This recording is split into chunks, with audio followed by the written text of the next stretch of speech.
Welcome back to Cord Cutting Today, where we break down some of the biggest stories happening in the world of cord cutting, including the FCC is investigating Comcast. We'll tell you what's happening there related to its local NBC stations. Also, Warner Brothers Discovery is laying off more staff. 10% of its motion picture group is getting the axe. This joins a growing number of Warner Brothers Discovery and other studios cutting staff. Also, Netflix is being accused of stealing YouTubers' content for their documentaries with no credit and no compensation.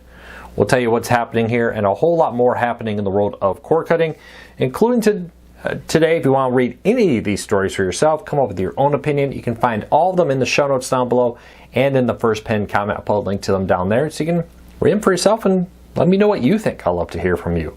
If you're new here, don't forget to hit that subscribe button, hit that thumbs up. Doing one or both lets YouTube know you enjoy what we do here. All right, let's dive into it. Now, late on Tuesday, news broke from Newsmax and later confirmed by Comcast that the FCC had sent a letter that they're launching an official probe into NBC Universal and Comcast's treatment of local NBC stations, abusing their power over them. Now, Comcast has come out with a statement to Cord Cutters News confirming it, saying we have received an inquiry from the FCC and will cooperate with them to answer their questions. And you can read the full statement down below. At issue here is basically these independent stations, according to the FCC, may have been bullied to do things they shouldn't. Comcast may have inappropriately used its power over them to force local NBC stations to do stuff. Now, that's going to be a tough line because all affiliates have to meet the rules of the parent company, whether that's a McDonald's franchise, having to follow McDonald's standards, or a TV station. It'll be very interesting to see how this plays out, but local TV station groups seem very excited about this investigation and seem hopeful that the FCC will side with them against Comcast and NBC Universal. We'll keep an eye on it, but the FCC has been cracking down on these broadcasters, not just Comcast, but others also. We'll see how that all plays out in the weeks and months to come. This isn't going to be something that happens quick. We'll probably be talking about this a year from now, so just keep that in mind.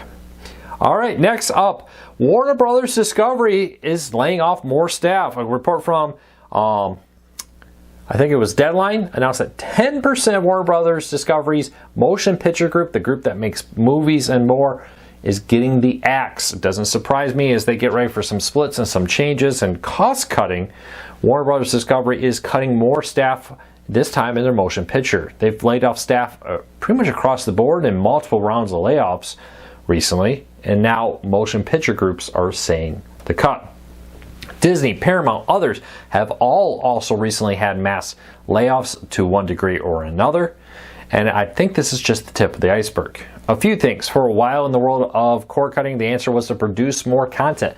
More and more content. If we have more content, it can offset the fact that the content we are making is getting less views. And now they seem to be flipping from the idea of more content to less content, but maybe content better tailored to what people actually want to watch. Because of that, they just don't need as many staff members. We'll see how this plays out, but don't be surprised if you hear of more layoffs coming from Warner Bros. Discovery and other media companies in the next months and years through this. All right, next up, recently Netflix released a documentary using footage from YouTubers in its Area 51 documentary back in 2019. There was a Facebook event to storm Area 51, and it turned into a big event there, and people came all over. And Adam the Woo shot a video, very popular YouTuber with over 700,000 viewers and millions of views every month. Well, Netflix took his footage without credit and without permission or even compensation and used it in their documentary. And obviously he came out very upset about this in a Facebook post. He was pretty level-headed about it, but he was clearly upset by it. And while he said he didn't necessarily want compensation, he did wish that Netflix would have or at least asked him or at least credited him for the footage in it. There was multiple clips used from his video into the documentary, and others have accused this. I found a Reddit post in about 4 years ago, similar situation. For now, though, there's been no response to Netflix for our request for comment. It raises a big question: what is fair use? And you see YouTubers, right, take a video like mine. I've had YouTubers do this and react to it, often argue as fair use. Other people are arguing, though, that this was a documentary and a paid wall service here that Netflix makes money off of, and that this doesn't necessarily meet the requirement of fair use. There was no credit given and other issues with it. So we'll have to wait and see what happens here, but it definitely raises a conversation over fair use in these kind of contents or circumstances. It'll be interesting to see what Netflix says. All right, next up, My Free DirecTV, the free streaming service from DirecTV. You just need an account. You don't need to pay anything. No credit card needed. Gives you access to a ton of channels. And if you're a DirecTV customer, you also get access to a lot of this content. Has announced a partnership with Warner Brothers Discovery. We got this up just before they announced it, but after we posted, Warner Brothers Discovery did confirm it. Mythbusters, Say Yes to the Dress, Beach Day, and Bizarre Foods are all now streaming on DirecTV as 24/7 channels. I suspect there's been reports that more channels will be coming from Warner Brothers Discovery to DirecTV's My Free DirecTV streaming service. Again, it's a free service. You can use it if you're a customer or not, but it is one that requires an account to access, so keep that in mind. But check it out. I think it's like 200 channels now. It's at least 100 now streaming for free through DirecTV. All right, if you're a family of Great American Family Television, they have launched a new streaming service called GFAM Plus, because everything's got to be called Plus or Max or something like that in streaming. Now, this launched not that long ago, and it offers 24/7 access to their programming, on-demand content, and more. Now, if you're something like a friendly customer, you can access a lot of this content through there, but with it. Now, there is two options, a $4.99 a month plan, or you can save and pay for $49.99 a year, which works out to be about $4.20 a month. If you're a Great American Family Television Network fan, great option. But again, you may at that price want to consider something like Friendly, and you get even more content through that with this. We'll keep an eye on it. All right, jumping stories next up from the Telegraph. Spotify threatens to delete accounts that fail age verification. In the UK, they've put in a new law that you must verify your age and be of a certain age to use their services. Now, Spotify is threatening to delete anybody's plan that fails it. With nearly 700 million users, says it will remove accounts that fail age estimate checks within 9 days as it seeks to block younger teenagers from accessing explicit movies and music and videos. If you're a Spotify user, this is going to affect you pretty much, I think, wherever you are. You may want to log in, check your accounts, see if you've received a notification that you have to age verify. Check it out. It streams on many different stream players, Roku, Fire TVs, Apple TVs, and more. I think Apple TVs also. Spotify on there? I know they're on Roku and Fire TVs. Leave me a comment, let me know. But you need to verify your age. I think this is directly a result of the UK age verification law, but it's hitting people all over the world. There's even talks of age verification laws here in the United States. Some states have them for certain types of websites, but expand that to require even more websites to verify. All right, next up. Today in TV history, 26 years ago this week, the original Blair Witch Project was released on July 30th, 1999. Hard to believe. I was working at a summer camp in Maine. I remember some counselors went on a day off, went and saw it, came back, and couldn't stop talking about it. Became quite a thing for the rest of the summer at camp. Leave me a comment. Did you watch Blair Witch Project? They were genuinely shocked. They knew nothing about the movie going in. They just went to the movies that day and a day off. Back in the day before internet when you could quickly look things up. And were kind of shocked at what they watched. Loved it. Became a great tradition at the camp to talk about it a lot. Let me know, were you a Blair Witch fan? It definitely stands out in my mind. I actually didn't see it in the movie theaters, but I remember everybody talking about it. All right, speaking of YouTube, a couple quick YouTube video news stories here.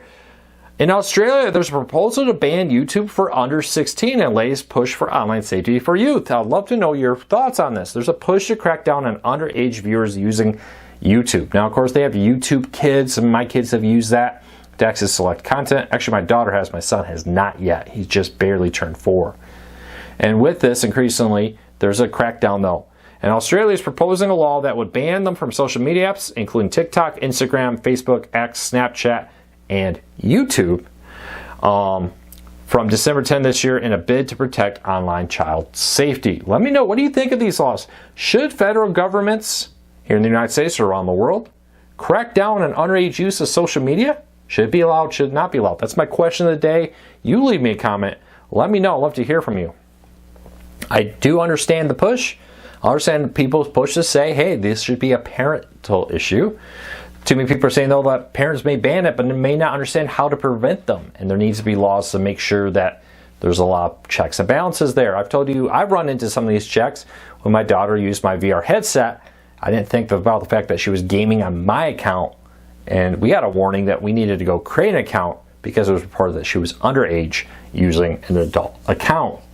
Leave me a comment, let me know what you think, if that should be a government enforced rule or not. Also, YouTube is loosening its profanity rules. This has hit many creators, but YouTube for a while cracked down on people overly swearing.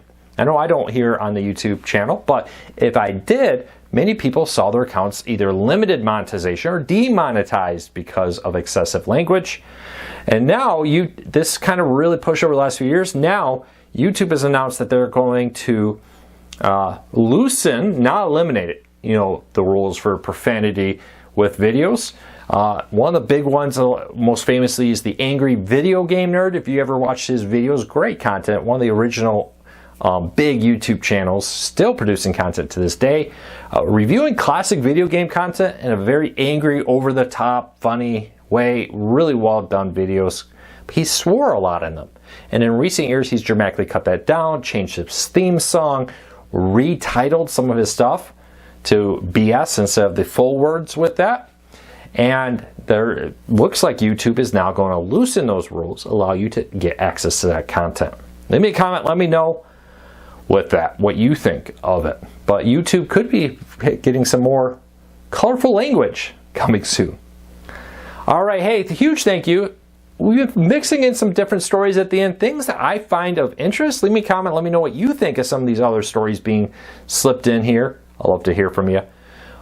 Also, and I intend to keep doing it, I'll be honest, I really view this a lot as me talking and giving you information about news and stuff related to cord cutting, whether that be loosely in AI, because AI affects everything, or things like this, different laws about impacting streaming services across the country and across the world.